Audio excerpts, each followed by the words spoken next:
पद, प्रतिष्ठा, कुर्सी, सत्ता, वैभव, ये सब एक दिन दूर हटते चले जाते हैं। आज मान लो आप ऊंचे पद पर बैठे हो, बहुत बड़ी कुर्सी का पद है आपके पास, बहुत बड़ी सत्ता का पद है। धीरे धीरे हो सकता है कि ये पद, ये कुर्सी, ये सत्ता आपकी चले जाए। शिव महापुराण की कथा कहती है सब कुछ बदलने दो, वो बदलेगा।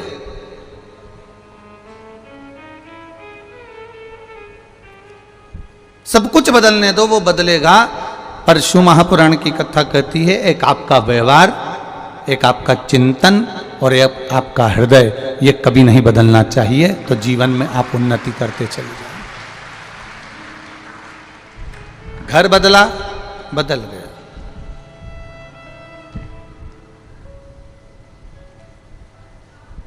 और हम आपसे भी एक निवेदन करना चाहेंगे, बड़े भाव से कहना चाहेंगे।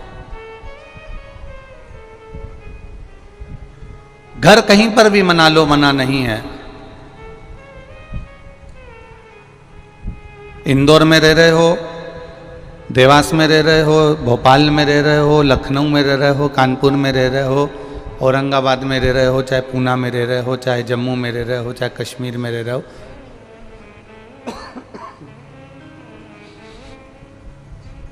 घर कहीं पर भी बना सकते हो और कहीं पर भी बना लोगे। पर निवेदन है, घर बदल लेना, कपड़े बदल लेना, फैशन बदल लेना, पर अपना सनातन धर्म कभी मत बदलना।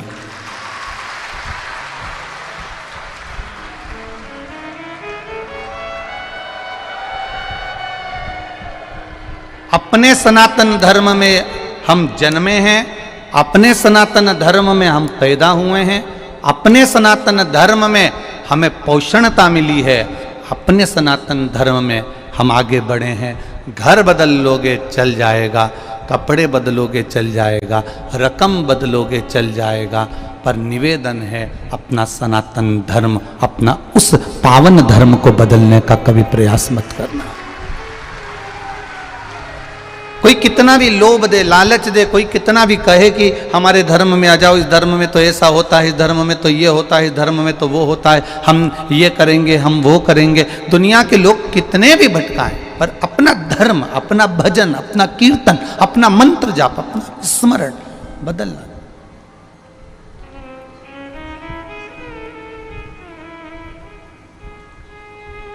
ये दुनिया के लोग आपको खींचना प्रारंभ करेंगे। अच्छा एक बात बताओ,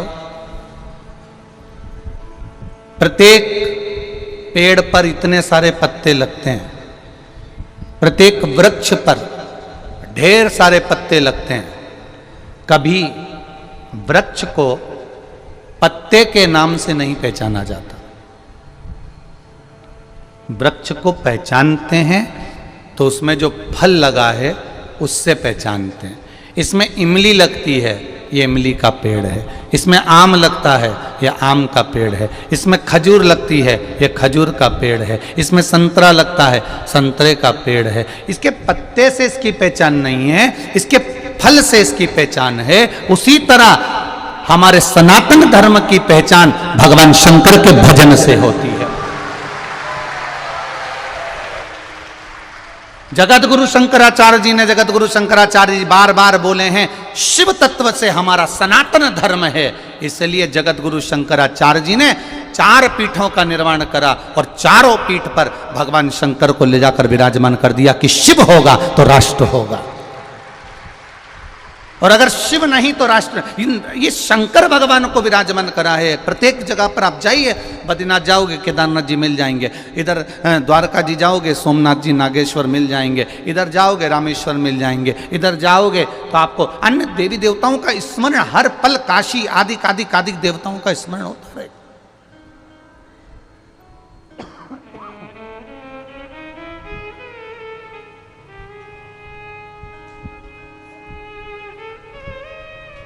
अब जैसे बॉर्डर पर सैनिक खड़ा होता है हथगोले बंदूक लेकर जगत गुरु शंकराचार्य जी ने भारत माँ की बॉर्डर पर भी 4 पीठ बनाकर 4 जगह पर मेरे महादेव को त्रिशूल लेकर खड़ा कर दिया है।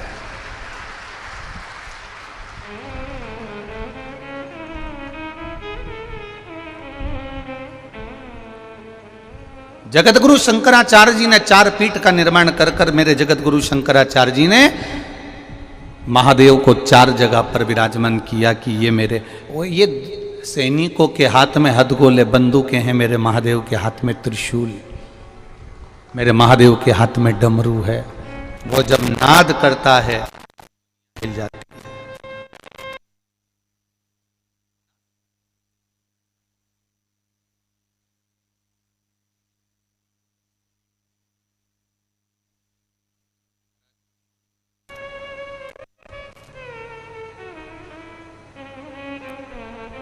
हमारी पूरी जिंदगी निकल जाती है, हम दुनिया के दोष को मिटाना चाहते हैं। ये ऐसा है, ये ऐसा है। हमारी पूरी जिंदगी निकल गई, हमने दुनिया के दोष को मिटाते मिटाते और दुनिया के दोष को देखते देखते। जिस दिन हमारी स्वयं की जिंदगी अपने दोष को मिटाने के लिए, अपना दोष देखने के लिए निकलने पड़ी, ये जिंदगी अपना दोष मिटाने में लग जाए तो समझ लेना कि फिर जन्म नहीं होने वाला। अब ये अंतिम जन्म है और पत्र भगवान शिव की कृपा निश्चित है। अपनी जिंदगी को संवारना है, हम अपने जीवन।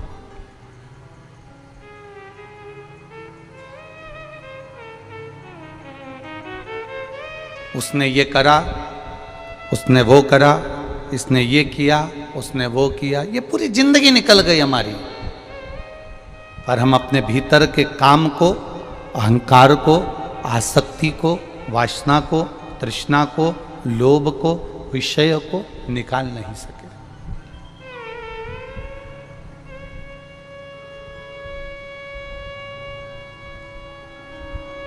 कई लोग कहते हैं रुद्राक्ष से चमत्कार होता है। हम कहते हैं रुद्राक्ष और चमत्कार ये दोनों अलग शब्द हैं, दोनों अलग हैं। मेरे महादेव ने, मेरे देवाधिदेव महादेव ने, वेदव्यास जी ने शिव महापुराण में कहीं ऐसा शब्द नहीं लिखा कि चमत्कार का संबोधन मेरे वेदव्यास जी महाराज जी ने कहीं लिखा, कहीं पर नहीं।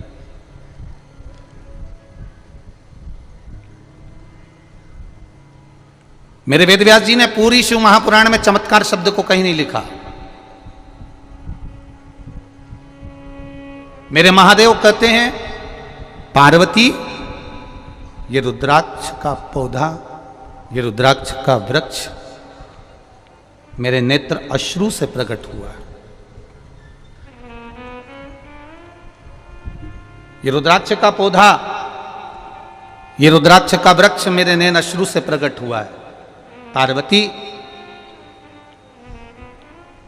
ये रुद्राक्ष 1 मुखी से लेकर 14 मुखी तक रुद्राक्ष शिव महापुराण की विद्येश्वर संहिता में लिखा है, और 1 मुखी से लेकर 21 मुखी तक रुद्राक्ष स्कंद पुराण में लिखा है। 1 मुखी से लेकर 14 मुखी तक रुद्राक्ष का वर्णन गर्ग संहिता में भी आता है, और 1 मुखी से लेकर 14 मुखी तक 18 मुखी तक रुद्राक्ष का वर्णन लिंग पुराण के अंतर्गत भी आता है। ये स्वयं मैंने प्रकट करा। शिव जी कहते हैं मेरे नजदीक आने वाले को चमत्कार से मतलब नहीं होना चाहिए। जो तुमसे कहे कि हमारे यहाँ चमत्कार होता है तो कहता रहे, पर कुबेरेश्वर धाम पर केवल कंकर और शंकर है और आपका विश्वास है, यहाँ चमत्कार नहीं, यहाँ बेल और भभूति नहीं, यहाँ बेल और भभूति नहीं है। यहां मेरे शिव का विश्वास है, भरोसा, दृढ़ता। और ये भरोसा नहीं तो और क्या है?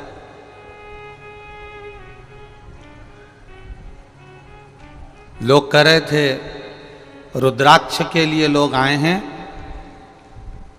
नहीं मिलेगा चले जाएंगे। अब जरा विचार करिए, 1 2 3 4 5 और पीछे का पूरे पंडाल और अंदर के पूरे पंडाल ये रुद्राक्ष के लिए नहीं, कंकर शंकर के लिए आए।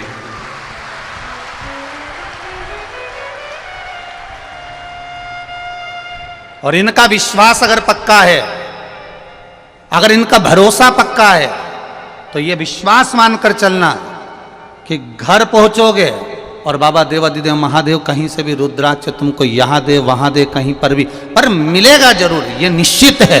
विश्वास के बल पर मिलेगा, भरोसा पक्का है ना आपका, विश्वास दृढ़ है, विश्वास में मूलता है। विश्वास अगर पक्का है तो गधे में से मेरा गोवर्धन नाथ, मेरा श्री जी बाबा प्रकट हो सकता है। विश्वास में मूलता है तो मंदिर का गेट बदल सकता है। विश्वास में मूलता है तो अवध छोड़कर, अयोध्या छोड़कर मेरे राम ओरछा के नगर में आकर विराजमान हो सकते हैं। विश्वास पक्का है तो मीराबाई को दिया गया जहर भी अमृत हो सकता है। विश्वास पक्का है तो कर्माबाई की खिचड़ी भी अमृत हो सकती है। यह विश्वास की मूलता में है, यह विश्वास की मूलता है, ये विश्वास की दृढ़ता है, ये विश्वास का आनंदता है। एक पत्र आया है, देखिए।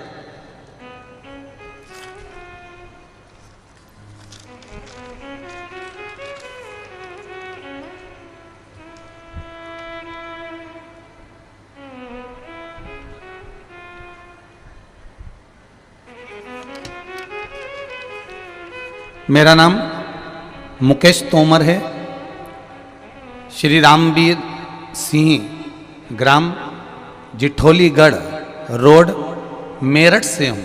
कहीं बैठे हों तो हाथ हिला सकते हैं। आप ही हैं? दोनों हाथ हिला दो, ऐसा पीछे से, हाँ हिला दीजिए।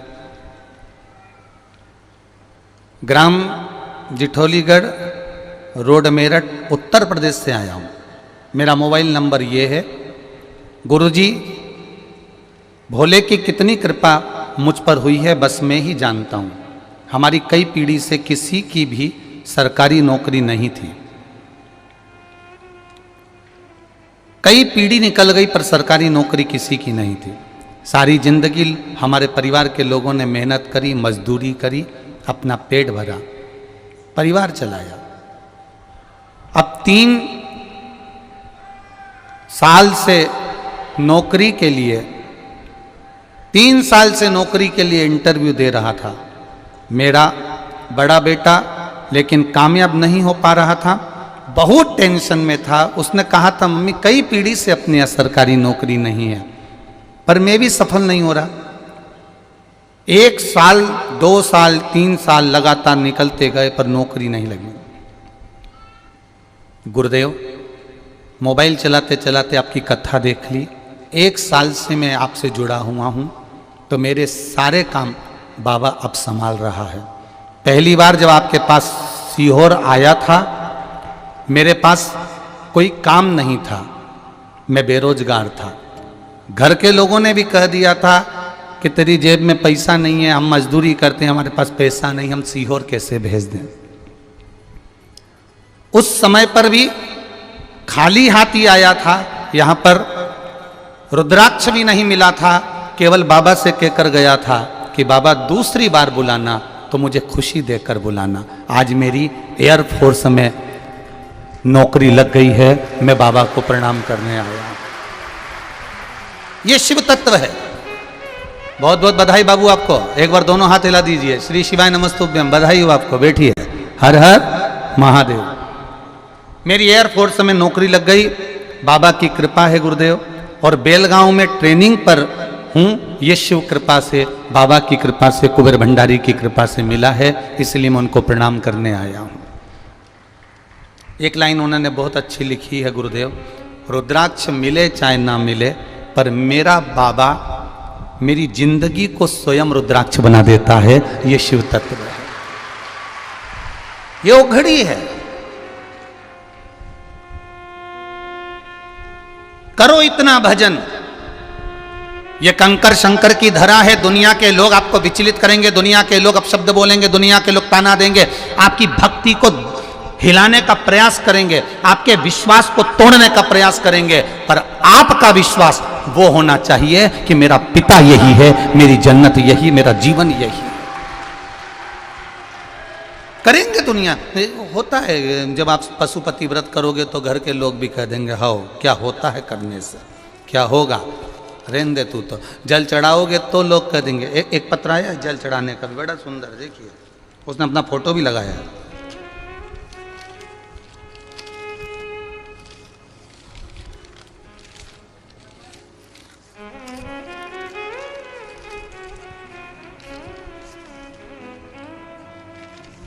शंभु शरणे पड़ी मांगो घड़ी रे घड़ी दुख काटो दया करी नजर आपो।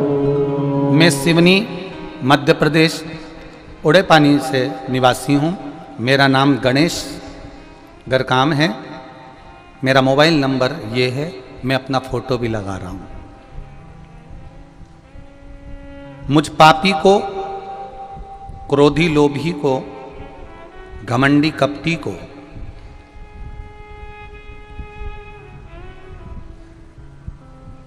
शंकर भगवान ने और आपकी कथा ने शिव मंदिर जाना सिखा दिया। मैं आपको प्रणाम करने आया हूँ। आप मेरा फोटो देखेंगे ही तो गुरुजी समझ जाएंगे कि मैं किस में का हूं।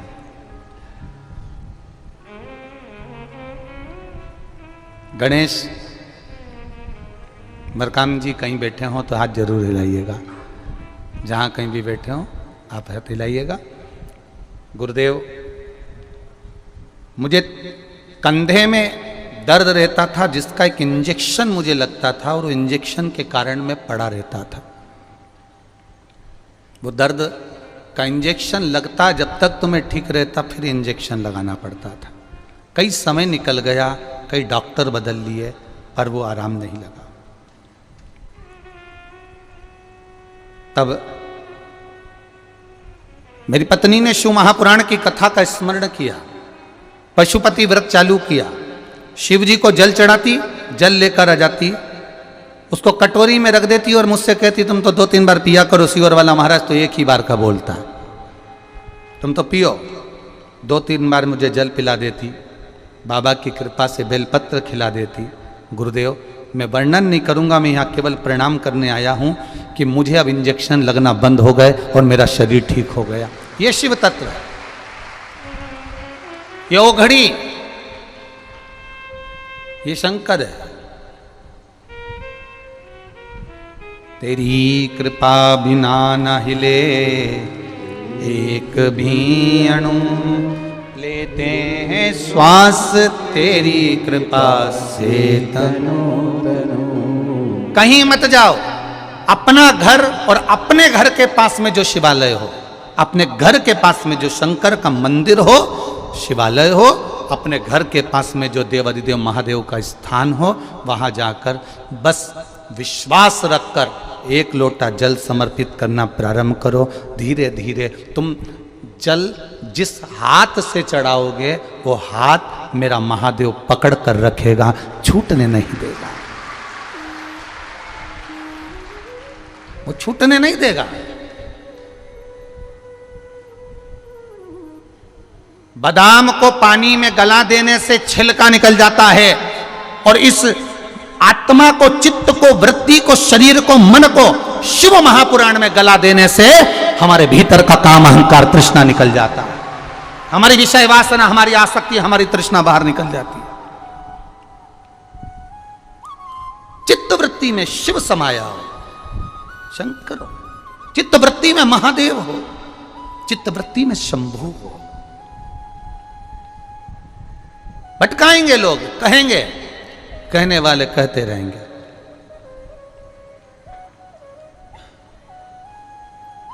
महाराज, तुम्हारा भजन का बल कम नहीं होना चाहिए। लोगों को बहुत विचलित किया जाता है जब जब वो सत्संग संकीर्तन भजन में जाने का प्रयास करते हैं।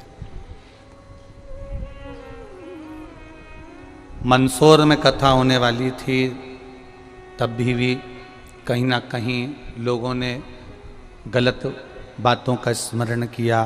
फिर कहीं कथा होने वाली थी। हमने देखा है शिव महापुराण जब जब होती है उसके पहले कुछ ना कुछ ऐसा क्रम होता है जिसके कारणवश भक्त कथा से वंचित हो जाएं, भक्त कथा से दूर हो जाएं, भक्त कथा को छोड़ दें, ये प्रयास किया जाता है। पर मेरा महादेव आपका हाथ ऐसा पकड़ता है कि खींच कर बुला ही लेता है। यह शिव तत्व है, ये भगवान ओगरदानी की कृपा, ये उसकी दया है।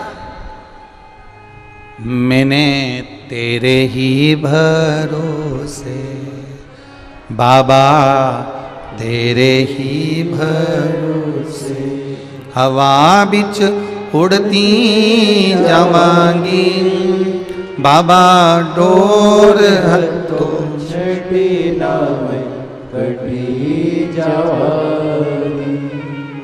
भोले मैं तेरी पतन, शंभो मैं तेरी पतन, हवा बिच उड़ती जावांगी, बाबा डोर हतो छड़ी नाम कटी जावांगी। महाराज हाथों में अगर डोर मेरे महादेव के है फिर नहीं टूटता।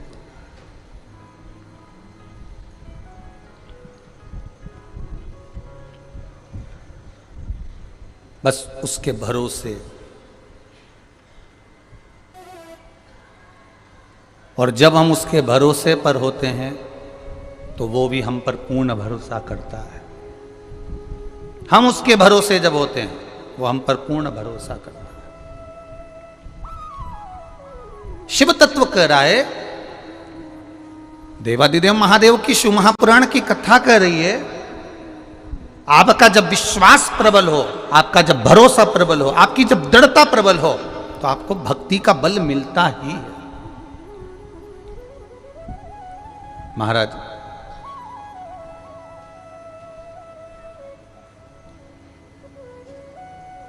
जो फूल की माला होती है ना, फूल की माला, उस माला के बीच में से 2-3 फूल निकाल दो ना, 2-3 भी जाने दो, एक फूल ही निकाल दो माला का, या तुम्हारे गले में जो माला पहने हो उसका एक कड़ी निकाल दी जाए तो वो माला, वो हार अच्छा नहीं लगता। माला में सब फूल होंगे तो वो शोभा देगा। उसी तरह जैसे माला में से एक फूल निकाल दिया जाए तो माला शोभा नहीं देती, और हमारे जीवन से अगर हमारा महाकाल निकल जाए तो ये जीवन भी शोभा नहीं देता।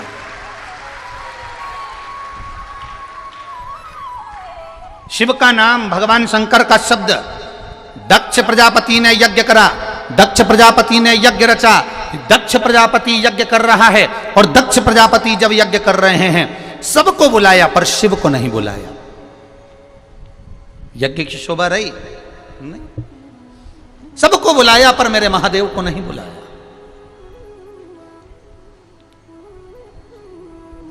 सबको निमंत्रण दिया गया पर मेरे महादेव को निमंत्रण नहीं दिया गया।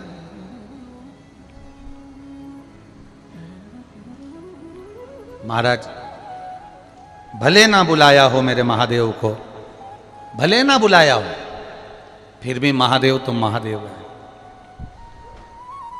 कितना विचित्र काम दक्ष प्रजापति जी ने किया था कि भगवान शंकर आए तो इन्होंने कह दिया, दक्ष प्रजापति की सभा में शिव बैठे हैं और सबने प्रणाम करा पर महादेव उठकर देख नहीं पाए, क्योंकि कुछ हो जाता है, कहीं कहीं व्यक्ति अपनी मस्ती में बैठा रहता है, नहीं देख पाया।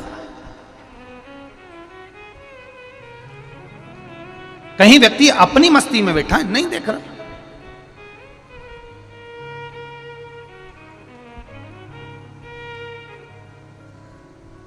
नहीं देखा उसने। अब क्रोध आ गया दक्ष प्रजापति को। और दक्ष प्रजापति को जब क्रोध आया और दक्ष प्रजापति ने क्रोध में आकर कह दिया, देवादिदेव महादेव तुम मेरे दामाद हो, तुम मेरे जमाई हो, और तुम मेरे जमाई होकर तुमने अपने ससुर का अपमान करा। मैं आया और तुमने मुझे प्रणाम नहीं करा, मैं आया और उठकर खड़े नहीं हुए, मैं तुम्हें श्राप देता हूं कि तुम शमशान में निवास करोगे। शंकर भगवान बड़े प्रसन्न हो गए कि मेरे ससुर ने मुझे प्लाट दिया, मेरे ससुर ने मुझे मकान दिया, तो ऐसी जगह दिया जहां कोई कब्जा नहीं करेगा, शमशान में मेरा निवास हो जाएगा, उसमें कोई टेंशन नहीं। अब स्वयं के ससुर इतनी बड़ी बात कह रहे हैं कि तू शमशान में रहेगा। अब ये बात अगर कोई तुमसे कह दे जाओ तुम तो मसान में जाओ, अब यही बात तो उनके ससुर ने की थी कि शमशान में जाओ। बुरा लगा क्या देवादिदेव महादेव को? जम के बोलो जरा, लगा नहीं। और तुमसे अगर कोई कुछ कह दे, जरा सा कुछ कह दे, बस जरा सा, तुम भोजन की प्लेट लेकर गए और उसने तुमको नुक्ति दे दी। आज क्या बना था? नुक्ति, खिचड़ी, पूड़ी, मिक्सचर, मिर्ची का अचार, यही था ना। तो मान लो पड़े, अब किसी ने तुमने प्लेट आगे करी, उन्होंने तुमको पूड़ी दे दी, खिचड़ी दे दी, सब दे दिया। अब तुम कह रही हो कि नहीं मुझे तो 2 पूड़ी दे। टेबल पर खड़ा हुआ व्यक्ति कहेगा अच्छे से खाओ, फिर लेकर आओ, फिर लेकर जाओ, झूठा ना छूटे, वो डस्टबिन भरना ना पड़े, इसलिए जितनी बार लोगे उतनी बार मिल जाएगा। पर किसी ने कहा नहीं मैं तुमको 2 दे दिया हूं, अभी तुम इतना खा लो, आ जाना। उतनी देर में हमको क्रोध जाग गया, उतनी देर में हमको हमारा अहम जाग गया। हाओ, खिलाने वाला खिला रहा है, बनाने वाला बना रहा है, और ये अच्छे से परोस भी नहीं सकते।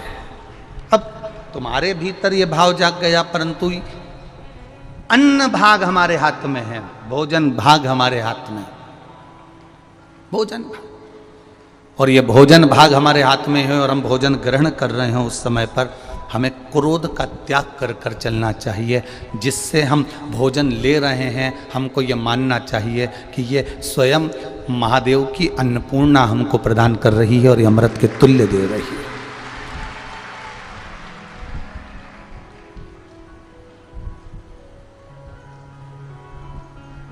एक चीज़ बहुत अच्छी लगी, हरियाणा से आई हुई बहन, पंजाब से आई हुई बहनें, आप लोगों की एक बात बहुत अच्छी लगी कि आप जितनी भी हरियाणा, दिल्ली और उस साइड के जितने बेल्ट से लोग आए हुए हैं, जम्मू आदि तक के, इनकी एक बात बहुत अच्छी लगी कि ये अपने बैग में रख के इतनी बड़ी प्लेट साथ लेकर आए हैं। खुद की प्लेट लेना, खुद पाना, खुद आनंद से धो लेना और खुद ले जाके रख देना, कोई चिंता नहीं, कोई टेंशन नहीं।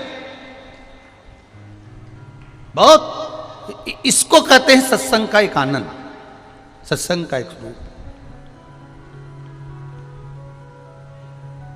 और सेवा में भी तत्परता रख रहे हो, और ऐसा नहीं कि सेवा में कोई तत्पर नहीं, सारे जितने जगह से आप लोग आए, यहां पूरा भारत की भूमि का ऐसा कोई प्रदेश नहीं है जिस प्रदेश का व्यक्ति यहां नहीं है, सब प्रदेश का व्यक्ति है। ऐसा कोई प्रदेश नहीं जिस प्रदेश का व्यक्ति यहां नहीं है, सब प्रदेश का। और एक व्यक्ति सेवा नहीं कर रहा ऐसा नहीं, सबने सेवा करी, सुचारू रूप से करी, सबने सेवा करी। महाराज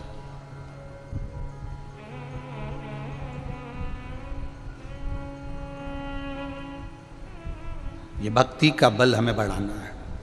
क्रोध, अहम, आसक्ति, तृष्णा, वासना, इनसे परे होते जाना है। जिसके नेत्रों में लोभ होता है उसको सब लोभी नजर आते हैं, जिसके नेत्रों में काम होता है उसको कामी नजर आते हैं, जिसके नेत्रों में कुछ कपट होता है उसको हर व्यक्ति कपटी नजर आता है, जिसके नेत्रों में बेईमानी भरी होती है उसको सामने वाला व्यक्ति प्रत्येक बेईमान नजर आता है। जिसके भीतर स्वयं प्रपंच ढोंग भरा होता है उसको हर व्यक्ति ढोंगी और प्रपंची नजर आता है। उसके भीतर साहूकरपन होगा तो साहूकर दिखेगा, विद्वत्ता होगी तो विद्वत्ता दिखेगा। उसके नेत्रों के अनुसार सामने वाले व्यक्ति की दृष्टि होती है कि ये दिख कैसा रहा है। जैसा वो भीतर से होगा वैसा उसको सम्मुख में नजर आए।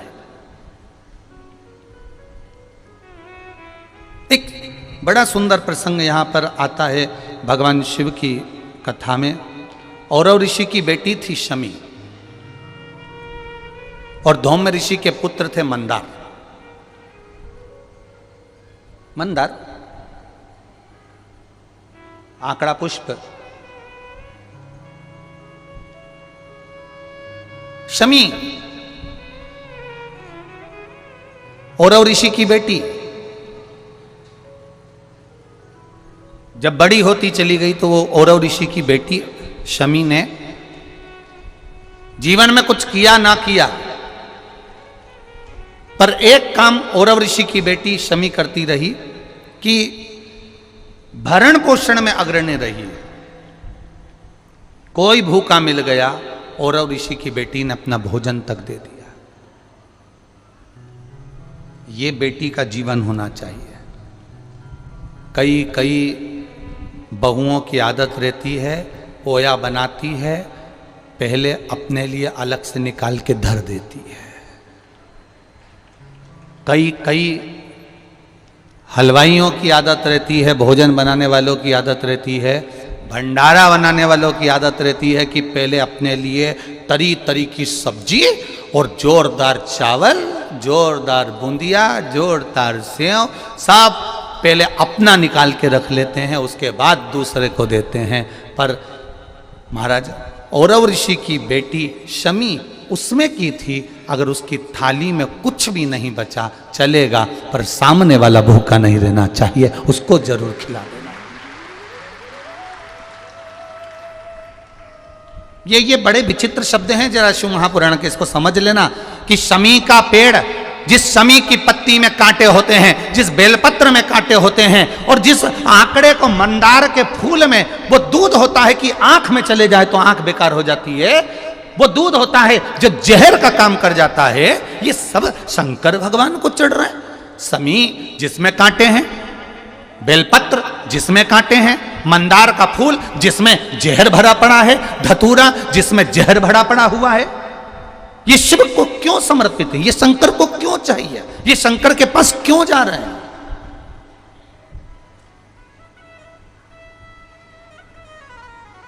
क्यों? उसका एक कारण है, सत्य बोलने वाला हमेशा बुरा होता है, हमेशा बुरा होता है। और वो सत्य बोलने वाला व्यक्ति, आप ही इतने सारे बैठे हो, आप इतने सारे बैठे हो, आपका बेटा रोज रोज अगर सुंदरकांड में जाएगा, रोज रोज रामायण में जाएगा, रोज रोज शिव महापुराण की कथा में जाएगा, रोज रोज भगवान की कथा में जाएगा, आपका बेटा रोज रोज भगवान के भजन में लगेगा, या आस्था चैनल को खोलकर शिव महापुराण की कथा सुनेगा, या फेसबुक यूट्यूब पर शिव महापुराण की कथा सुनेगा, तो तुम्हारे परिवार वाले सब एक बात कहेंगे, कहाँ चक्कर में पड़ा है, 3-3 4-4 दिन तक चले जाता है, माँ क्या मिल रहा है सीहोर में जाने से, क्यों जा रहा है, क्यों कथा में पहुंच रहा है। अब भजन में जाने वाले को दुनिया के लोग ताना देकर रोकने का प्रयास करते हैं, पर आज तक हमें ऐसा व्यक्ति नहीं मिला कि तुम्हारा बेटा कहीं शॉपिंग मॉल में जा रहा हो, किटी पार्टी में जा रहा हो, दोस्तों के साथ एंजॉय करने जा रहा हो, और किसी माँ बाप ने कह दिया हो क्यों जा रहा है मॉल में, क्यों जा रहा है पार्टी में, क्यों जा रहा है वहां। अगर रोकते हैं तो धर्म की जगह पर रोका जाता है, रोकते हैं तो सत्कर्म की जगह पर रोका जाता है, रोकते हैं तो कहीं भगवत भजन में जाने से रोका जाता है, पर गलत जगह पर जाने से हमारे बच्चों को हम नहीं रोकते। और होता क्या है, उल्टा क्रम हो जाता है। जो बच्चा कभी सत्संग में जुड़ा नहीं, जिसने कभी जिंदगी में गीता पढ़ी नहीं, फिर वही बेटा एक दिन अदालत में खड़ा होकर गीता की सौगंध खाता है।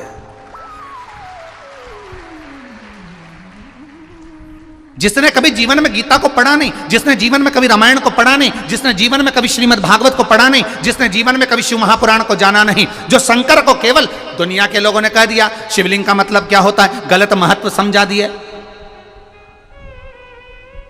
कि शिवलिंग की पूजन मत करो। लोगों ने कह दिया शिवलिंग पर जल मत चढ़ाओ, कई लोगों ने कह दिया था शिवलिंग पर चढ़ा हुआ जल मत पियो, कोई ने कह दिया शंकर पर चढ़ा हुआ प्रसाद मत खाओ। अरे कौन सी पुराण कह रही है, किस पुराण में लिखा है कि शंकर भगवान को समर्पित पदार्थ को नहीं खाया जा सकता?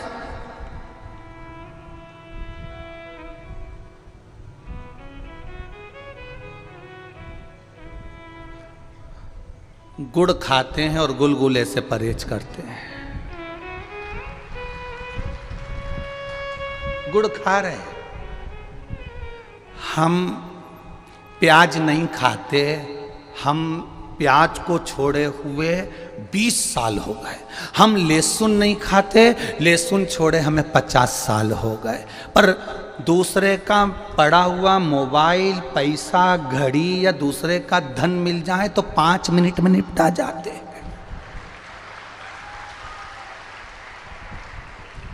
गुड़ खाएं और गुलगुले से परहेज कर रहे हो। प्याज नहीं खाते और 5,000 रुपए किसी को दे दी और उसका थोड़ा सा ब्याज लेकर खा गए। प्याज नहीं खाते, दूसरे का धन मिल गया खा गए, दूसरे का वैभव मिल गया खा गए। ये श्रेष्ठता हमारी शिव पुराण नहीं सिखाती है।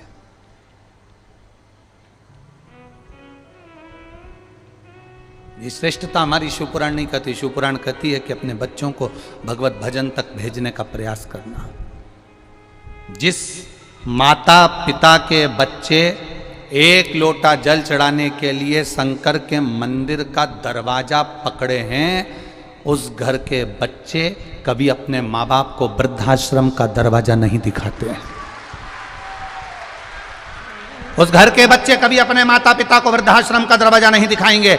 जो संस्कारों से पोषित हो गया, जो संस्कारों के प्रबल बल पर आ गया, वो कभी जिंदगी में अपने माता पिता को वृद्धाश्रम का दरवाजा नहीं दिखाएगा।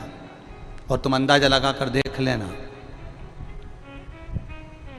यहां पर बैठे हुए ये जो 14, 15, 16 जजमान बैठे हैं, ये कोई कम नहीं है। किसी का हीरे का काम है तो किसी का सोने का काम है, तो किसी की चांदी के पायल बनाने की, तो किसी के चांदी के बर्तन बनाने की फैक्ट्रियां तक डली हुई हैं। ऐसे जजमान हमारे बीच में बैठे हैं। और केवल यजमान नहीं, इस पूरे 5 पंडाल 6 पंडाल में और पूरे 2 यहाँ घूम कर देखना, जितने लोग यहाँ बैठे हुए हैं, इनको जरा विचार तो करो, जरा विचार करिएगा, इनसे बात करिएगा तो इनका व्यवहार में आपको मालूम पड़ेगा। किसी की 5 दुकानें, किसी की 7 दुकानें, किसी की इतनी प्रॉपर्टी है, कोई फैक्ट्रियों का मालिक है, कोई कुछ है, फिर भी वो शंकर के चरणों में केवल दरी डालकर और एक कम्बल ओढ़कर पड़ा है और श्री शिवाय नमस्तुभ्यम भज रहा है।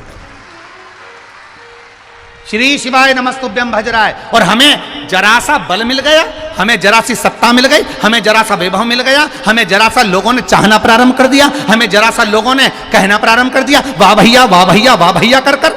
जब लोगों ने हमारी प्रशंसा करना प्रारंभ कर दी तो हमने सोचा हम ही सर्वश्रेष्ठ बन गए और दूसरे को नीचा दिखाने का प्रयास करने लगे।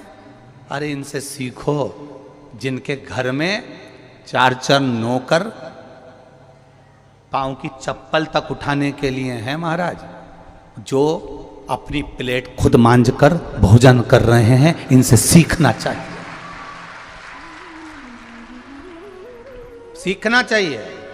ये जितने जजमान आए रोज प्रतिदिन समीर जी से, आशीष जी से, आकाश जी से रोज कहते हैं कुछ भी करो आकाश भैया, कुछ भी करो आशीष भैया, एक कथा गुरु जी की हमको दिलाओ, एक कथा हमको दिलाओ। समीर भैया, आकाश भैया रोज कहते हैं देखो फैलारा कितना बड़ा है, कथा तो करवा लोगे, फैलारा बहुत है। तो उन्होंने कहा जब यहाँ पर भी महादेव संभाल रहा है तो वहां पर भी महादेव संभालेगा, अंतर केवल इतना।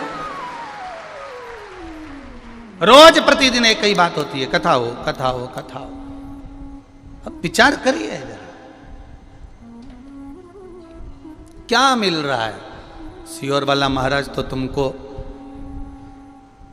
अभी रुद्राक्ष भी नहीं दे रहा है, उसके बाद भी तुम टस से मस नहीं हो रहा है, तो ये तुम्हारा विश्वास ही तो प्रबल है।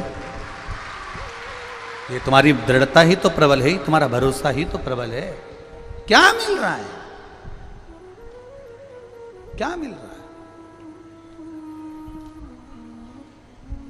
कई लोग दिखा रहे हैं कि यहाँ लोग भूखे रह रहे हैं, पानी तक नहीं मिल रहा है। अगर ये भूखे रहते और पानी नहीं मिलता तो सबसे पहले पोटला बांधकर चले जाते, फिर काहे को रहते भाई? काहे को रहते हैं यहाँ? विचार करिए, जरा सोचिए, गहन चिंतन करना। जितने लोग कथा सुन रहे हैं आस्था चैनल के माध्यम से, फेसबुक यूट्यूब के माध्यम से, एक एक व्यक्ति अपने घर में बैठकर गहन चिंतन करना, विचार करना, स्मरण करना। क्यों पड़ा है? ये सियोर वाले महाराज के भरोसे पर या उनके कहने पर नहीं पड़ा है, ये कुबेर भंडारी के कहने पर और महाकाल राजा के कहने पर, शंकर कंकर की भूमि पर पड़ा है।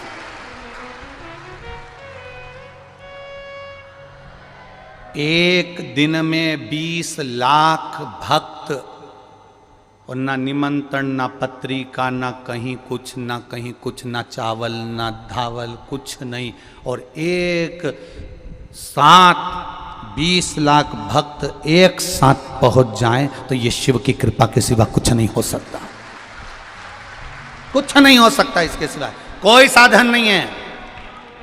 और सबसे बड़ी प्रसन्नता होना चाहिए सनातनियों को, सबसे बड़ी प्रसन्नता होना चाहिए कि एक शिव महापुराण की कथा, जब एक शिव महापुराण की कथा एक जगह पर 20 लाख सनातनियों को इकट्ठा कर सकती है तो यह भारत की भूमि भी सनातनियों से भरी पड़ी हुई है। ये भारत की भूमि भी सनातन धर्म से भरी पड़ी हुई है। केवल संत, साधु, सन्यासी, तपस्वी, साधक, उपासक अपनी भक्ति को, अपनी दृढ़ता को, अपने विश्वास को प्रबल रखकर भगवान का भजन करें। हम कई बार कथाओं में कहते हैं कुछ सुधर जाएं तो राष्ट्र सुधर जाएगा, कलाकार सुधर जाएं राष्ट्र सुधर जाएगा, सलाहकार सुधर जाएं राष्ट्र सुधर जाएगा, कथाकार सुधर जाएं तो राष्ट्र सुधर जाएगा। अहमता को दूर पटको, अहंकार को दूर पटको, अपनी अभिमत्ता को दूर पटको। और जब अभिमत्ता को हमने दूर पटक दिया तो आप सुधरे हो। दुनिया आपको अच्छे समझे ना समझे, आप अपने आप में अच्छा समझिए, आपकी दृष्टि श्रेष्ठ रखिए। काला चश्मा लगाओगे तो काला दिखेगा, नीला लगाओगे नीला दिखेगा, पीला लगाओगे पीला दिखेगा, जैसा लगाया वैसा दिखोगे। आप कैसे हो, सामने वाला व्यक्ति वैसा दिखता है। अपन एक उंगली किसी पर उठाते हैं तो ये 3 उंगली अपनी ओर जाती है। ए भाऊ, अपने आप को खुद को देख कि तू कैसा है। ये 3 उंगली कह रही है, अपन ने तो एक उठाई उस पर, ये एक उंगली उस पर उठाई है, पर ये 3 अपनी ओर जाकर कह रही है कि तुम अपने आप में झांक कर देखो कि आप कैसे हो। सहजता नहीं है शिव पुराण को समझना, सहजता नहीं है मेरे महादेव को समझना। किसी देवता को इतने अपशब्द नहीं कहे गए, किसी देवता को इतनी गाली नहीं दी गई जितनी मेरे महादेव को मिली। हर पल पल में मिली, हर क्षण क्षण में मिली, हर पल पल में मिली, हर क्षण क्षण में मिली। शिवलिंग की लोग पूजन करते हैं तो लोग उसको गरण वर्णन कर देते हैं कि आप शिवलिंग की पूजन कर रहे हो, एक लिंग की पूजन कर रहे हो, एक शिवलिंग की पूजन कर रहे हो। लोग उसको गलत बताना चाहते। जितना महादेव को शब्द कहा गया किसी देवता को नहीं कहा गया, जितना महादेव को कहा उतना किसी को नहीं कहा गया। जो बोले वो महादेव को बोले कोई, क्योंकि बैकुंठ अधिपति बैकुंठ में रहते हैं, ब्रह्मा ब्रह्मलोक में रहते हैं और मेरा महादेव मृत्यु लोक में रहता है। जो मृत्यु लोक में रह रहा है सुनना उसी को पड़ता है, कोई दूसरा नहीं सुन सकता। सुनना पड़ेगा, जन्मे हो सुनने के लिए। भजन करो। औरव ऋषि की धर्म, औरव ऋषि की बेटी शमी, कांटे लगे हैं, कांटों में सराबोर है, कांटों में रह रही है, और शमी भक्ति का बल प्रबल करके बैठी है।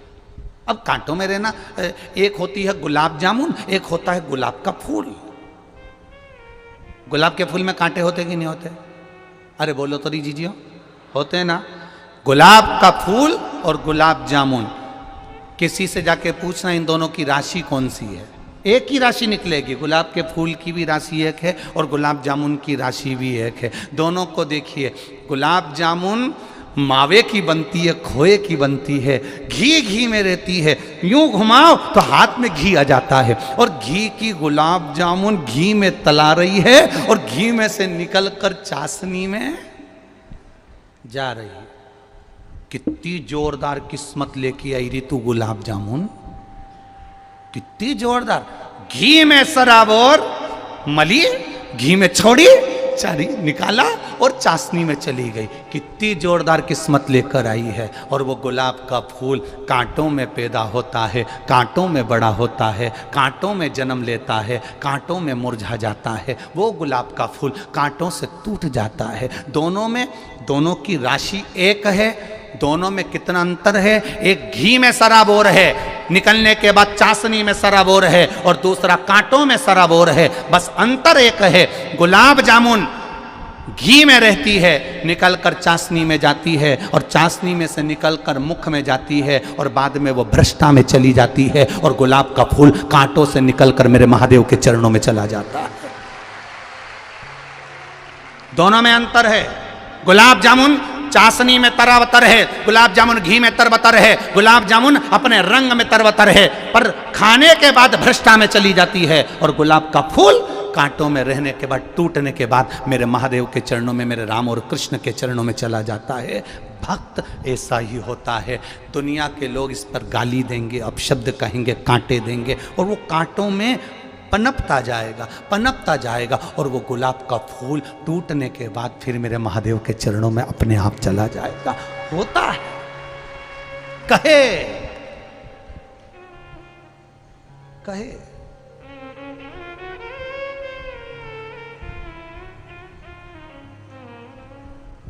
कितना विचित्र जीवन हम जी रहे हैं, कितना विचित्र। आज हम अपने शरीर से कोई काम करना नहीं चाहते हैं। वो तो आप लोग शिव महापुराण की कथा में यहाँ आए हो तो इतना चल भी रहे हो कि यहाँ से जाओगे तो वहाँ इतनी दूर जाके भोजन करोगे, न पानी पियोगे, फिर जाओगे न बॉटल लेकर, फिर पानी भर के लाओगे। ये तो तुम इतना चल रहे हो, नहीं तो तुम्हारे घर में तो बस remote, handset, dinner set, half set और आदमी अपसेट, इसके सिवाय कुछ नहीं है। क्या रखा है? आप इसमें अपनी पूरी जवानी तो तुमने नौकरी में निकाल दी। जब गवर्नमेंट ने पूरा निचोड़ लिया, ऐसे हो गए कि मुंह का गाल भी अंदर धस गया। किसी का सोफा सेट ही निकल गया। तब जाकर फिर 60-65 साल में रिटायर हुए। फिर नौकरी करते करते, चाहे प्राइवेट हो चाहे सरकारी हो, करते करते अपनी पूरी ज़िंदगी लगा दी। बुढ़ापा आया, बच्चों को बड़ा करा। एक दिन बहू भी आ गई, बच्चे भी बड़े हो गए। अब तुम उनको समझाने बैठे तो वो तुमको बात बात में कह दे, तुम चुप बैठो, हम है ना, बात कर रहे हैं ना, चुप बैठो, तुम्हें नहीं आती अकल, तुम समझदार नहीं हो। अब तुम इतनी बड़ी पोस्ट पर रहे, इतनी सत्ता में रहे, इतने वैभव में रहे, और तुम्हारी औलाद तुमको चुप करना सिखा देती है। क्यों? क्योंकि तुम्हारा अहम तुमको अब चूर हो रहा है, और जब अहम चूर होता है तब दुख होता है। इसलिए अभी से अगर तुम शंकर की भक्ति में डूबते चलोगे, ये मानते चलोगे कि सुख और दुख तो मेरे महादेव के दिए हुए हैं, तो जीवन का एक आनंद जिंदगी भर जी सकोगे, जीवन भर जी सकोगे। आज कथा के पंडाल में बैठे हो, घर पे रहते तो एसी के रूम में रहते, डनलप के गद्दे पर सोते, तुम्हारा पर्सनल रूम होता, यहाँ पंडाल में पड़े हुए हो, दरी पर पड़े हुए हो। यहाँ से तुम शुरुआत करो तुम्हारे जीवन की कि अब मेरा अहंकार चले गया, रोड पर पड़ा हूँ, जमीन पर पड़ा हूँ, दरी पर सो रहा हूँ, 2 कदम चलकर भोजन करने जा रहा हूँ, 2 कदम चलकर वापिस आ रहा हूँ, सामान पड़ा है, कोई चिंता नहीं है, व्यर्थ चिंता।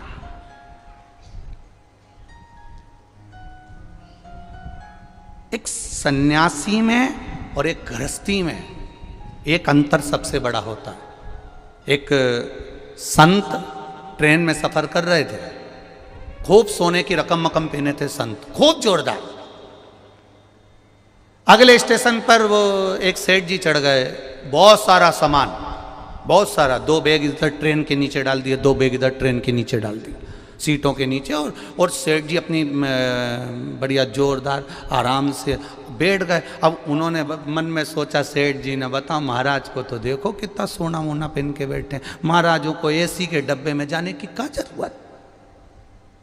तो सेठ जी ने तुरंत कह दिया, प्रणाम महाराज। महाराज जी बोले, प्रणाम भैया जी। कहाँ से आ रहे हो? बस हरिद्वार से आ रहे भैया जी। कहाँ जा रहे हो? प्रयागराज जा रहे भैया जी। अच्छा, आप कहाँ जा रहे हो? बस हम भी प्रयागराज ही जा रहे हैं। अच्छा, ठीक है, बैठो। सेठ जी बैठ गए। अब सेठ जी को तो बस वो महाराज, इतना एसी का डब्बा, फर्स्ट क्लास, इतना ठाट, चिंता, टेंशन। अब सेठ जी ने कहा, महाराज जी ये सब कुछ तो व्यर्थ है आपके लिए, क्योंकि आप तो संत हो। अगर आप इतना जोड़कर चलोगे तो फिर संत में और सेठ में क्या अंतर होगा? क्या अंतर होगा? ये तो व्यर्थ है, व्यर्थ। ये तो व्यर्थता है ना। अब कहा, स्मरण किया, देखा, ये तो व्यर्थता है। सेठ जी ने कहा, नहीं, व्यर्थता नहीं है, तुम में और हम में बहुत अंतर है। आप कह रहे हो आप में और हम में कोई अंतर नहीं है? बहुत अंतर है, बहुत अंतर, बहुत अंतर। क्या अंतर है? संत ने कहा, संत कुछ भी सामग्री 1 मिनट में छोड़ सकता है, कुछ भी सामग्री 1 मिनट में छोड़ सकता है। मन के सुकून के बच्चे थोड़ा सा जाकर देखिए, पीछे थोड़ा जाकर। अब संत 1 मिनट में छोड़ सकता है, संत 1 मिनट में छोड़ सकता है। और महाराज, धन वैभव की सत्ता में हम नहीं छोड़ पाते, ऐसा हो नहीं सकता। उन्होंने कहा, हम करके बता सकते हैं। अगला स्टेशन आया, संत भी उतरे, सेठ जी भी उतरे, दोनों नीचे उतर गए। और जब दोनों नीचे उतरे, उतरते से जैसे ही दोनों उतरे, बात करने लगे, ट्रेन चलने लगी, तो सेठ जी का हाथ संत ने पकड़ लिया, छोड़ नहीं रहा। सेठ जी का हाथ संत ने पकड़ा, छोड़ नहीं रहा। बहुत प्रयास करा गया पर नहीं छूटता, बहुत प्रयास करा, नहीं छूटा। और जब नहीं छूटा, ट्रेन निकलने लगी, ट्रेन जाने लगी। सेठ जी कहने लगे, मेरा सामान भरा पड़ा हुआ है। इतने में संत ने कहा, सामान तो हमारा भी रखा हुआ है, बस तुम में और हम में यही अंतर है, हम एक क्षण में छोड़ना जानते हैं और तुम जिंदगी भर जोड़ना जानते हो। संत, साधु, सन्यासी, तपस्वी, साधक, उपासक ये मानकर चलता है कि सर्वस्वता कुछ नहीं, सब नष्ट। महाराज,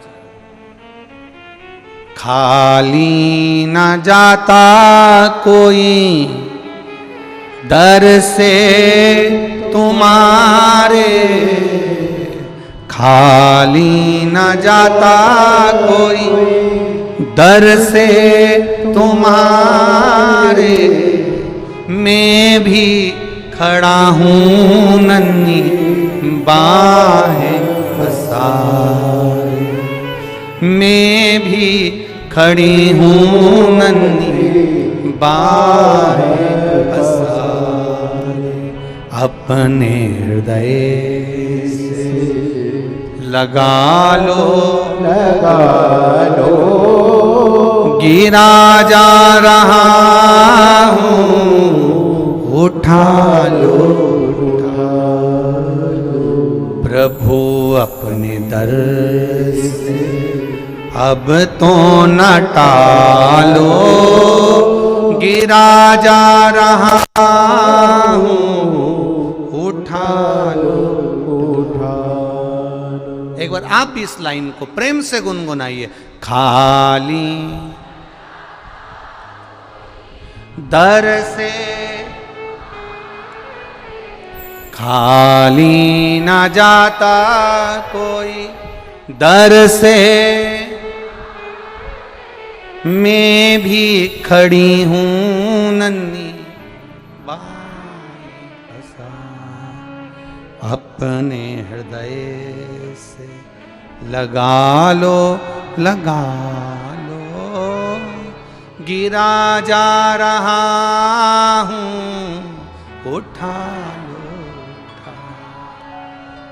प्रभु अपने दर से अब तो न टालो, गिरा जा रहा हूं, उठा लो।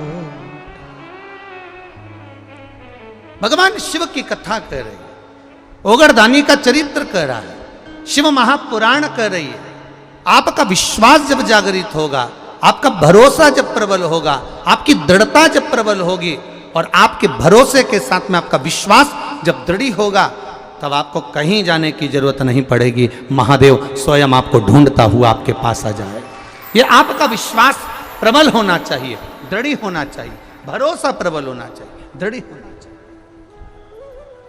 विश्वास पक्का करें, भरोसा दृढ़ करें और उस भरोसे पर जीना प्रारंभ करें। उस भरोसे शंभु शरणे पड़ी, मांगू घड़ी रे घड़ी, दुख काटो, दया करी दर्शन आपो। शिव तत्व कह रहा है महाराज, भगवान शंकर का गुणगान कह रहा है।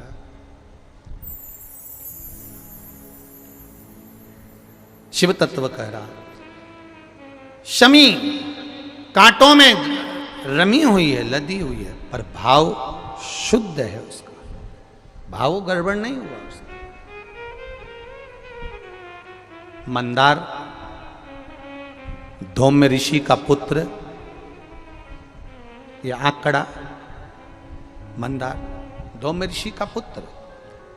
कई लोग पूछते हैं, गुरुजी आपने एक बात कही कि तुमरुका जी का नाम लेकर सफेद आंकड़े की जो जड़ होती है, शिव जी का उसका स्मरण कर कर 21 बार कमर में बांधा जाता है उसको। नारी का जो रजो धर्म होता है उसके कौन से दिन? 7वें दिवस। क्या इतना उस मंदार का उस इतना वर्णन होता है उस सफेद आंकड़? तो यहाँ एक पत्र आया है, देखिए, एक मिलिट्री भाई ने कोई ने पत्र भेजा है, आर्मी का है। शंभु शरणे पड़ी, मांगू घड़ी रे घड़ी, दुख काटो, दया करी दर्शन आपो। गुरुजी, भारतीय सेना के जवानों की तरफ से कोटि कोटि नमन। मेरा मोबाइल नंबर ये है। मैं प्रवीण देवड़ा भारतीय सेना में कार्यरत हूँ। मैं पटियाला कैंट पंजाब से आया हूँ। कहीं बैठे हों तो एक बार दोनों हाथ अवश्य हिलाएं, जहाँ कहीं भी बैठे हों। मैं आप ही हैं, दोनों हाथ हिला दो एक बार। श्री शिवाय नमस्तुभ्यम। मैं पटियाला कैंट पंजाब से आया हूँ। भारतीय सेना में मैं कार्यरत हूँ। पशुपति व्रत की महिमा, आंकड़े की महिमा का मैं वर्णन करना चाहता हूँ। हमारे आर्मी कैंट में 2 फौजी भाइयों को संतान का सुख नहीं था।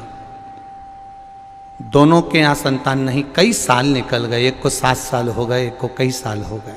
संतान का सुख नहीं था। सारे डॉक्टरों को भी चेकअप करवाया गया, पर संतान की प्राप्ति नहीं हुई।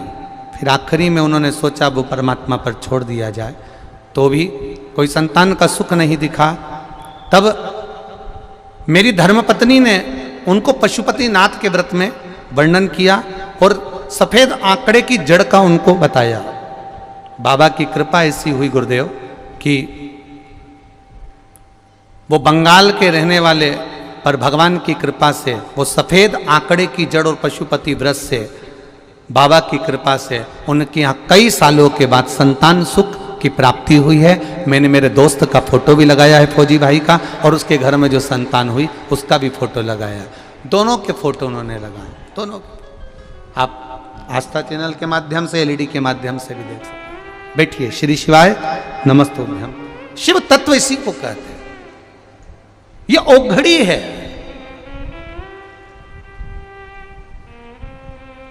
ये शंभु, मेरा शंकर, मेरा ओघड़दानी, मेरा त्रिकालदर्शी, मेरा कैलाशी, मेरा अविनाशी औघड़ी है, सहज नहीं है। बस आपका विश्वास, और जितना प्रबल विश्वास होगा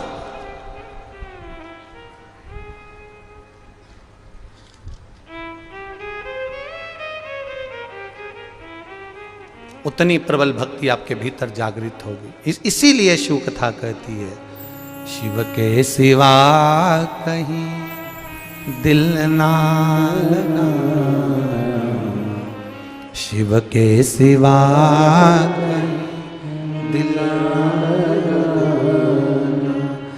नहीं तो पड़ेगा तुझे आंसू बहाना, शिव के सिवा कहीं दिल ना लगाना, शिव के सिवा कहीं दिल ना लगाना, नहीं तो पड़ेगा तुझे आंसू बहाना, नहीं तो पड़ेगा तुझे आंसू बहाना, भोले के सिवा कहीं दिल ना लगाना, भोले के सिवा कहीं दिल ना लगाना।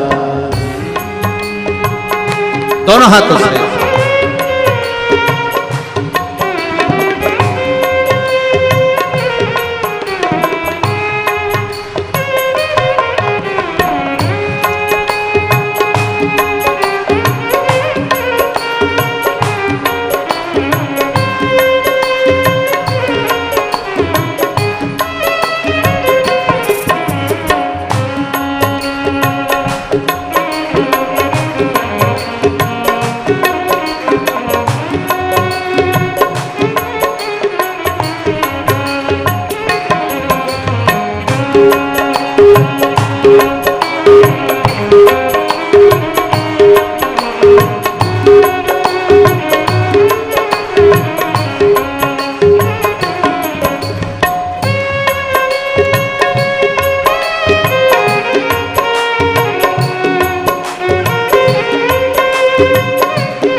सच्चा जीवन वो ही जिया है, सच्चा जीवन वो ही जिया है।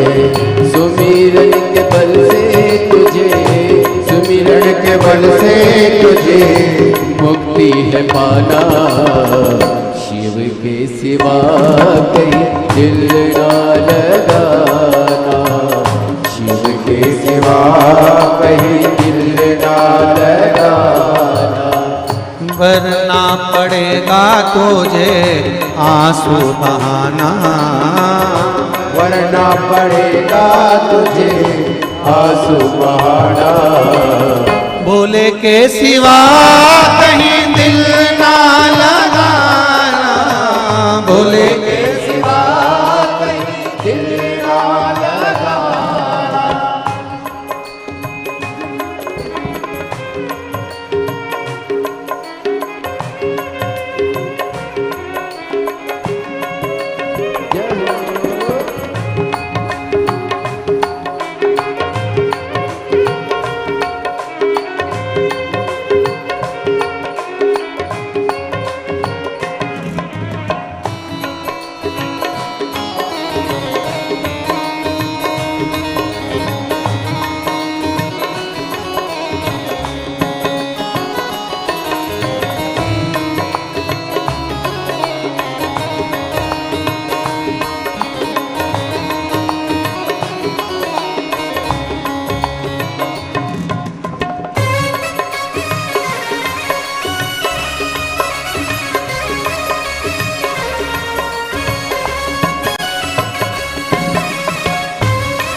गया आज जवाए, बाला बन गया आज जवाए।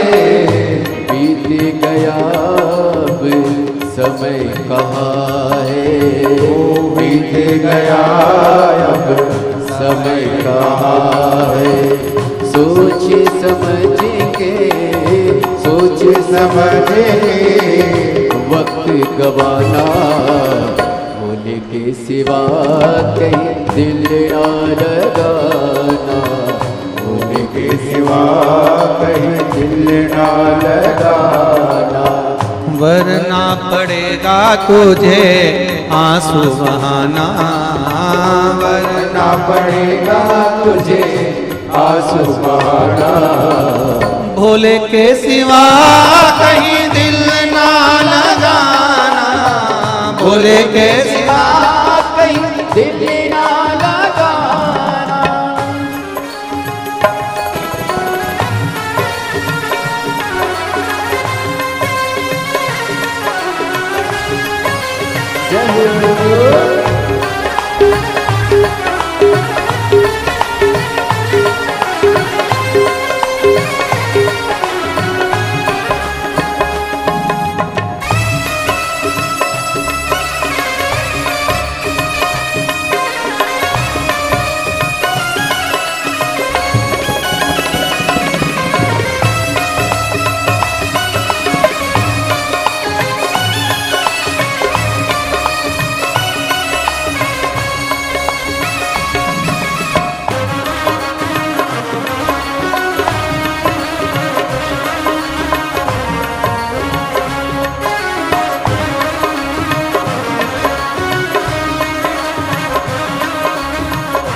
फिर जाना, वहाँ साथ जाए ना पैसा खजाना, वहाँ साथ जाए ना पैसा खजाना। पूछेगा तो क्या, पूछेगा तो क्या, करोगे बहाना, भोले के सिवा कहीं दिल ना लगा, भोले के सिवा कहीं दिल ना लगाना। वरना पड़ेगा तुझे आंसू बहाना, मरना पड़ेगा तुझे आंसू बहाना। भोले के सिवा कहीं दिल ना लगाना, भोले के सिवा कहीं दिल ना लगाना। वरना पड़ेगा तुझे आंसू बहाना, मरना पड़ेगा तुझे आंसू बहाना। शिव के सिवा कहीं दिल ना लगाना, शिव के सिवा कहीं दिल ना लगाना, वरना पड़ेगा तुझे आंसू बहाना, मरना पड़ेगा तुझे आंसू बहाना। भोले के सिवा कहीं दिल ना लगाना, भोले के सिवा कहीं दिल ना लगाना। शिव के सिवा कहीं दिल ना लगाना, के सिवा कहीं दिल ना लगाना। भोले के सिवा कहीं दिल ना लगाना, भोले के सिवा कहीं दिल ना लगाना। दिल ना लगाना, भोले के सिवा कहीं दिल ना लगाना। हर हर शिव कथा कह रही है। बोल बम का नारा है, शिव कथा कह रही है। भगवान देवाधिदेव महादेव का पावन चरित्र वर्णन कर रहा है, शिव तत्व वर्णन कर रहा है। अपने स्थान पर बैठकर भगवान शिव के मूल मंत्र का जाप सभी देव और बाबा से, देवाधिदेव महादेव से अपने हृदय की बात दिल से कही, भाव से कही। अपनी जगह पर बैठकर कुबेरेश्वर महादेव की यह पावन धरा, कंकर शंकर की भूमि, जहाँ अपनी चित्तवृत्ति से बाबा से हृदय से कहिए, श्री शिवा नमस्तु, श्री शिवा नमस्तु, श्री शिवा नमस्तु, श्री शिवा नमस्तु, श्री शिवा नमस्तु। भोला सब दुख काटो, ओ भोला सब दुख काटो, शिव शंकर जपो तेरी माला, भोले बाबा जपो तेरी माला, भोला सब दुख काटो मारा, ओ भोला सब दुख काटो मारा। वेश है मंगल मंगलकारी, वैश है मंगल मंगलकारी, शमशान वासी हमारा, शमशान वासी हमारा भोला सब सब दुख काटो मारा। हो भोला सब दुख काटो मारा। शिव कथा कह रही है, शमी कांटों में रहकर भगवत भजन कर रही है, और मंदार जो स्वयं धौम्य ऋषि के पुत्र हैं, वो साधारण नहीं है। धौम्य ऋषि का पुत्र मंदार, वो आंकड़ा साधारण नहीं है। वो आंकड़े की जड़, वो आंकड़े का पुष्प साधारण नहीं, मंदार का पुष्प साधारण नहीं। शिव भक्ति के अंदर लिए शिव महाराज मंदार शौनक ऋषि के यहां पर विद्या अध्ययन करने के लिए गए। अब धौम्य ऋषि के पुत्र जब विद्या अध्ययन करने के लिए शौनक बाबा के यहां जाते हैं, शौनक ऋषि के यहां पहुंचते हैं, तो एक बार भुषुंडी ऋषि, अब भुषुंडी ऋषि जो किसी देवता को नहीं मानते, कहीं नहीं जाते, केवल एक जगह पर ही आराधना में लगे रहते हैं, और वो श्री गणेश जी महाराज की आराधना करते, केवल गणेश जी की आराधना करते, बाकी के कहीं नहीं जाते वो भुषुंडी ऋषि। अब भुषुंडी ऋषि जो गणेश जी की आराधना में लगे रहते, समय बीतता गया।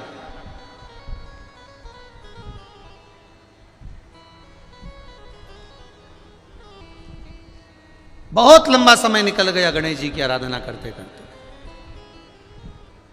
बहुत ध्यान देना महाराज, सतयुग में, त्रेता युग में, द्वापर युग में और कलयुग में बहुत बड़े बड़े अंतर हैं, उसको समझिएगा। सतयुग में हजारों वर्ष तक तप करना पड़ता था, साधना करना पड़ती थी, तब भगवान प्रसन्न होकर वर देता था, तब मेरा परमात्मा आता था, तब मेरा भगवान आता था। त्रेता द्वापर, त्रेता के अंतर्गत बहुत यज्ञ अनुष्ठान करो, बहुत साधना करो, तब जाकर भगवान प्रसन्न होते थे। द्वापर में भी खूब तप साधना करो, तीर्थ करो, तब भगवान प्रसन्न होते थे। पर आप और हमको एक सबसे बड़ी खुशी मनाना चाहिए कि अपन कलयुग में रह रहे हैं। इस कलयुग में केवल भगवान का नाम ले लेना और एक लोटा जल चढ़ा देने पर ही भगवान प्रसन्न हो रहे हैं।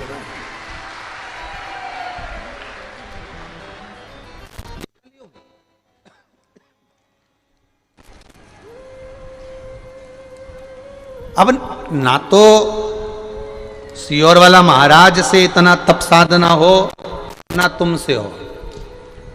तुम तो भी कर लो, हमसे तो नहीं हो। कोई कहे कि महाराज जी तुम 4-6-8 घंटे तक आंख बंद करके बैठ जाओ और तप साधना करो, तुम तो 25 बार आंख खोल के देख ले, और 2 नहीं खोले तो 1 तो खोल के देख ही ले कि क्या कर रहे हो रामचंद्र। अब कोई तप साधना हो रही।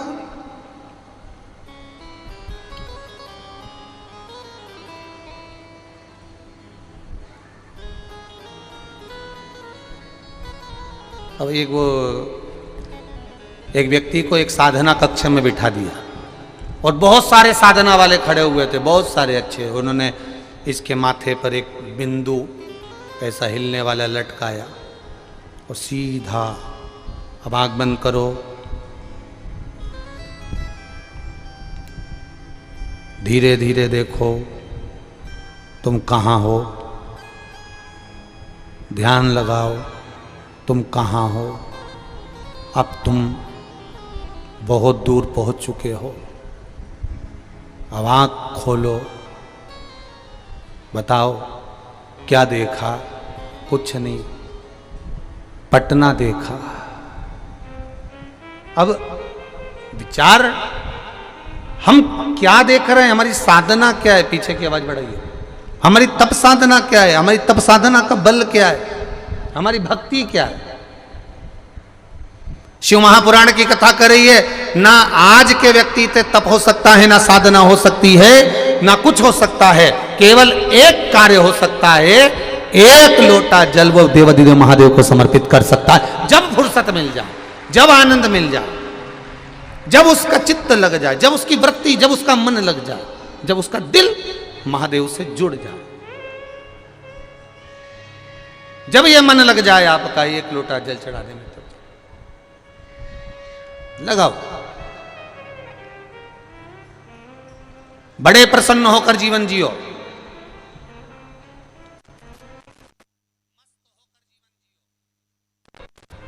और जितनी मस्ती में जीवन जी सकते हो, जितनी खुशियों में जीवन जी सकते हो, उतना जियो, मस्त होकर जीवन जियो। क्योंकि सीरियस तो आदमी हॉस्पिटल में भी पड़ा रहता है, हॉस्पिटल में कोई मस्त नहीं पड़ा रहता, खुश होकर नहीं पड़ा रहता, मस्त होकर जीवन जियो। आज भुषुंडी ऋषि आए, और भुषुंडी ऋषि जैसे ही आए, गणेश जी की आराधना में लीन है, भगवान की भक्ति में लीन है, कोई मतलब नहीं किसी से, अपनी आराधना, अपना तप, अपनी साधना और उसका बल, इसके सिवा कुछ नहीं जानते भुषुंडी बाबा। भुषुंडी जी ने कुछ नहीं, कुछ नहीं। ऐसी तप साधना, ऐसी तप साधना श्री गणेश जी महाराज की करी। गणेश जी प्रसन्न हो गए, और उनके प्रसन्न करने के लिए भुषुंडी बाबा के ऊपर गणेश जी यूं ही नहीं प्रसन्न हुए, भगवान देवादिदेव महादेव ने स्वयं ने भुषुंडी बाबा के लिए, भुषुंडी ऋषि के लिए देवादिदेव महादेव ने गणेश जी से कहा कि ये भुषुंडी ऋषि के पास जाओ, इतने सालों से तप कर रहे हैं, आराधना कर रहे हैं, कोई तो वर दो उनको, जाओ तप साधना के लिए, उनको प्रसन्न होकर वर दीजिए। भुषुंडी बाबा के पास में, भुषुंडी ऋषि के पास में श्री गणेश जी महाराज पहुंच गए, और गणेश जी महाराज ने भुषुंडी ऋषि को देखकर तुरंत कहा, आपको क्या वर दूं मैं, क्या दूं? एक बात याद रखिएगा, सतयुग में भगवान प्रसन्न होकर, प्रकट होकर कहते थे तुम्हें क्या दिया जाए। त्रेता में भगवान प्रसन्न होकर, प्रकट होकर कहते थे तुमको क्या दिया जाए। द्वापर में भगवान प्रसन्न होकर, प्रकट होकर कहते थे तुम्हें क्या दिया जाए। केवल कलयुग ऐसा है जिसमें हम जो कामना कर कर बैठते हैं, स्मरण कर कर बैठते हैं, मेरा महादेव वो कामना बिना बोले ही प्रदान कर देता है। कुछ पत्र आए हैं, उन पत्रों को देखिए।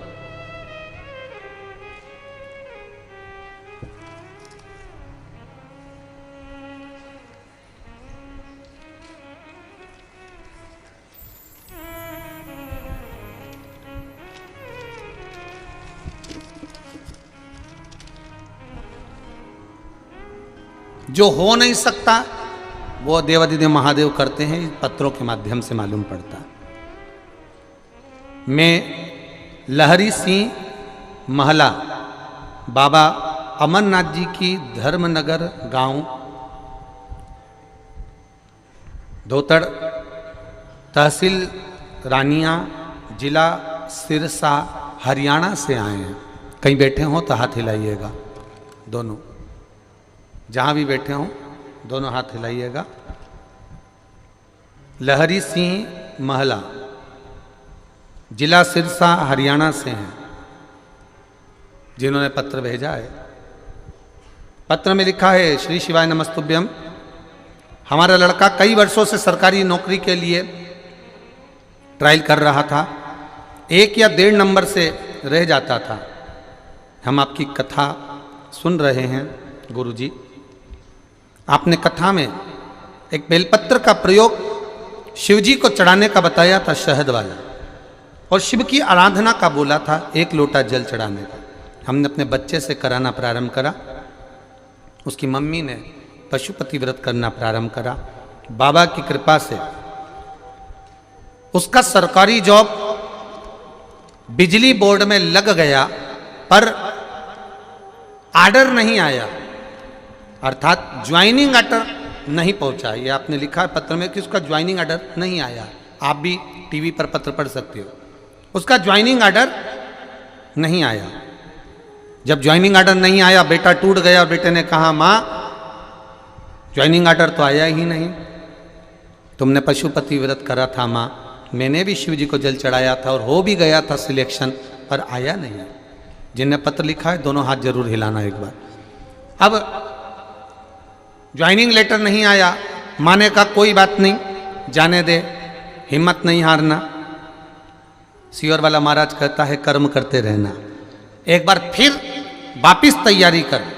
और मेरे बेटे ने अब की बार रेलवे की तैयारी करी और रेलवे की तैयारी करी और मेरे बेटे का सिलेक्शन हो गया। आज मेरा बेटा स्टेशन मास्टर बना है। ये शिव जी को प्रणाम कर,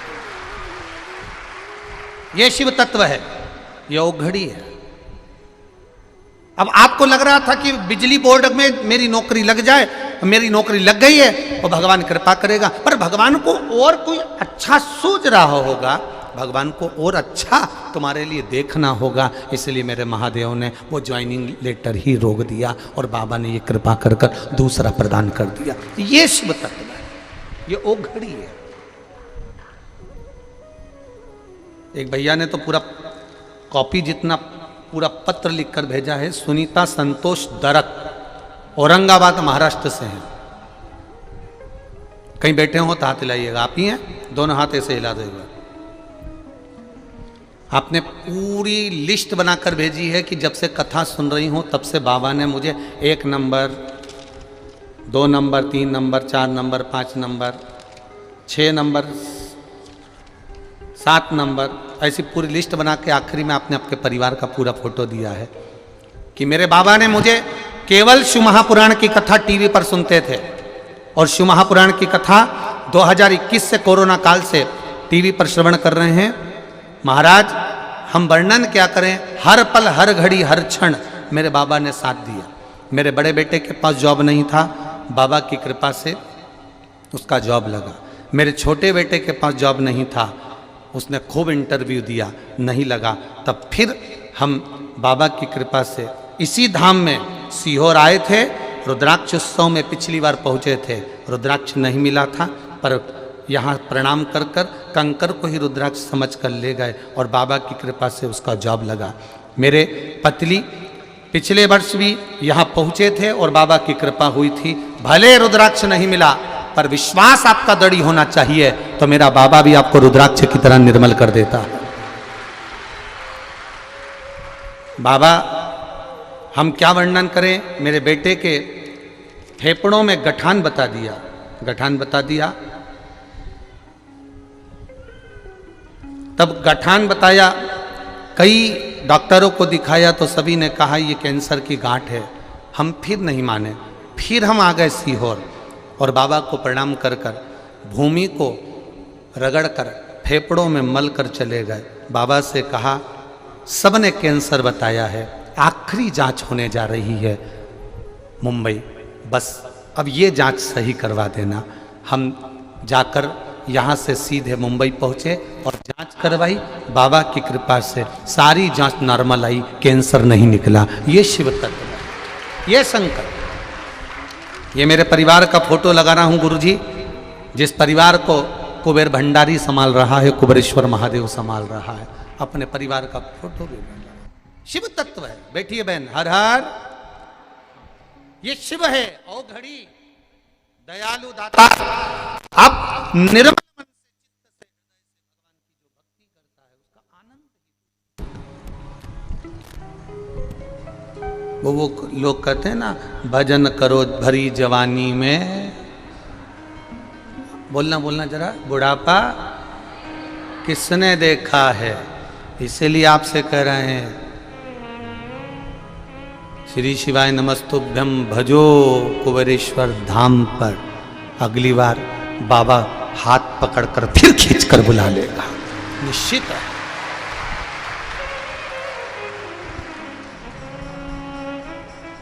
हो सकता है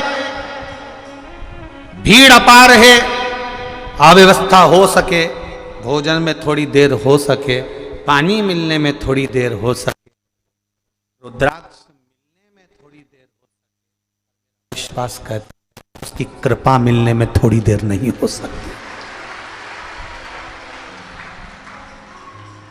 कोई हमारे कष्ट होंगे जो हमको यहां पर कहीं ना कहीं कुछ ना कुछ थोड़ा कष्ट सहन करना पड़ रहा हो, समझ लेना, समझना। गोली में ज्यादा दम होता है कि इंजेक्शन में ज्यादा दम होता है? जम के बोलो जरा। इंजेक्शन में दम होता है। गोली खाने में दर्द होता है कि इंजेक्शन में दर्द होता है? इंजेक्शन में। इंजेक्शन से दर्द होता है, कष्ट होता है, दर्द होता है, मलना पड़ता है, बर्फ लगाना पड़ता है, आंख में से आंसू आ जाते हैं, चीख निकल जाती है, थोड़ा दर्द हो सकता है। पर वो इंजेक्शन लगने के बाद बीमारी जब ठीक हो जाती है तब लगता है भले इंजेक्शन लगा, थोड़ा कष्ट हुआ, दर्द हुआ, पर ठीक तो हो गया। हुआ। शिव महापुराण की कथा कर रही है, यहां आने के बाद भी अगर आपको दुनिया के लोग कह रहे हो, चाहे दुनिया के लोग कितने भी कहें, लिखने वालों ने लिख दिया वहां तो खाने को नहीं ना पीने को नहीं। अगर खाने और पीने को नहीं होता तो मेरी जीजी हो तुम यहां ठहर पाते? जरा विचार तो करिए, एक अंदाजा तो लगाइए।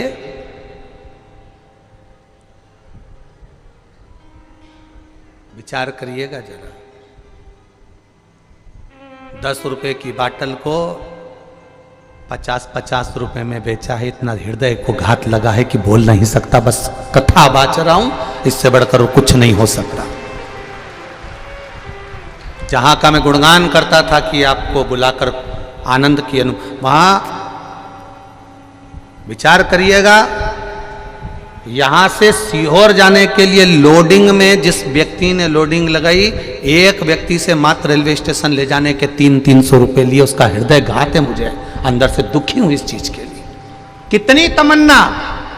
बरहानपुर कथा करी, पूरे खोल दिया भंडारा दुनिया के लोगों ने। परवणी करी, भंडारे खोल दिया, मालेगांव करी, पूरे भंडारे खोल दिए। मालूम नहीं था कि यहां गेहूं के खेत में भी अगर कोई फ्रेश होने जाएगा तो उससे भी 20 रुपए लिए जाएंगे। ये जिंदगी में नहीं सोचा था हमने।